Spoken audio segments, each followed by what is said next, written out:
पद्मावती माचीवर असलेलं श्री रामेश्वर मंदिर, या मंदिरामध्ये असलेलं शिवलिंग हे छत्रपती शिवरायांच्या काळातील आहे.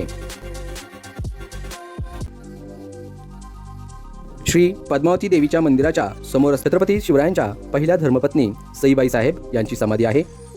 किल्ले राजगडची गडदेवता म्हणजेच पद्मावती देवी. मंदिरामध्ये देवीच्या एकूण 3 मूर्त्या आहेत. गाभाऱ्यात मुख्य मूर्ती आहे आणि मुख्य मूर्तीच्या शेजारी आणखी एक मूर्ती आहे. तसेच जवळच खाली दगडामध्ये कोरलेली, शेंदूर फासलेली तांदळा या स्वरूपातली एक मूर्ती आहे. मंदिरामधील लहान मूर्ती ही छत्रपती शिवाजी महाराजांनी स्थापन केलेली आहे, तर मोठी मूर्ती ही भोरच्या पंत सचिवांनी स्थापन केलेली आहे अशी नोंद आढळते.